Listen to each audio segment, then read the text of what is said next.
Ubrzo je mladić sjedio kod Panjke u stanu, redom vadio knjigu po knjigu, zagledao je i listao, prelazio prstima po papiru, svašta joj radio, samo je nije mirisao. Kad je pregledao sve i vratio ih u paket, pitao je koliko. Panjko se zamisli na trenutak pa reče 100 maraka.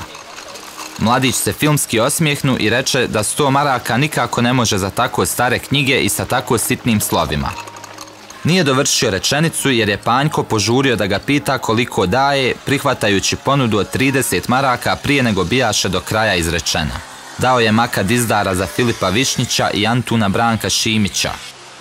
Na rastanku mu mladić, kom se Panjko u toku susreta pohvalio ravno 10 puta da ide u subotu na more, poklonio još 10 maraka i erotski časopis u boji, sa riječima da treba čitati makar i šta bilo. To se sve zbilo u četvrtak. Petak Panjko nekako prebaci bez potrošnje, a u subotu sjede u autobus i ponovo izvrši zamjenu, ovaj put primajući dizdara za Višnjića i Šimića. Ali nije mu bilo krivo jer je, osim pjesnikovog lika na papiru, dobio još jedan papir, povratnu kartu Sarajevo, Neum Sarajevo. Nikad se ne zna na kraju krajeva. Prođeše mu riječi kroz glavu sa slikom sebe u odijelu kako vodi pod ruku mladu u najvećoj vjenčanici ikad. Razdragan, okrenuo je glavu da vidi svirača i sve glasa prihvatio pjesmu. Cele noći u kafani s njom sam pio, jedva kuću da sam jutros pogodio. Dok se brčka u moru, Panjko je našao vremena da se sjeti komšije bijelo kao kost, ubijeđen da ovaj sada sjedi kući i beči oči u one knjižurine što mu ih je on prodao.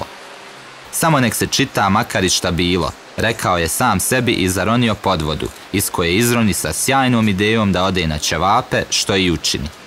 No, stvar je bila da već te subote mladić više nije imao Panjkinih knjiga kod sebe.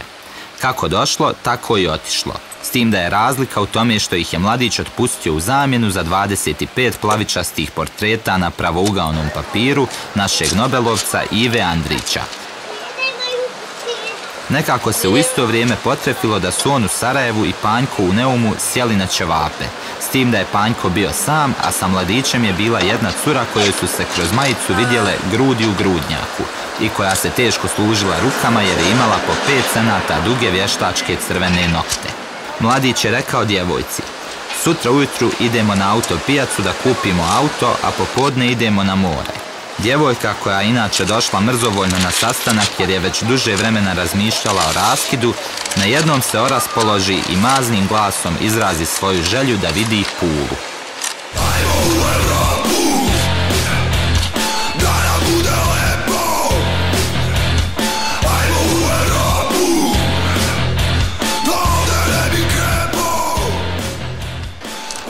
Dobar dan, gospodo, divne knjige iz kućne radinosti. Za potpalu se ubile.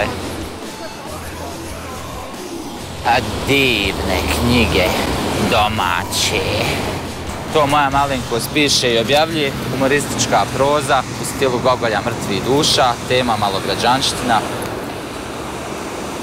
Jel mi kod tebe gozba Trimalhionova? Vratio sam to. Joj, džem je tu, brate. Kome jel sam dao poslije tebe?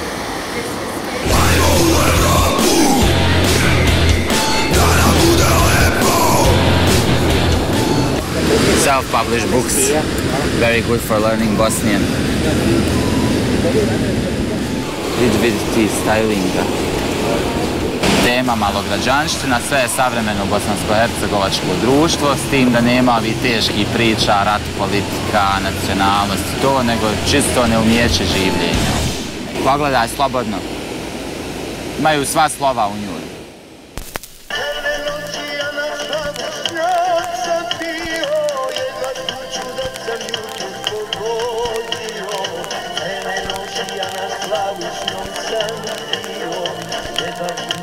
Sam jutros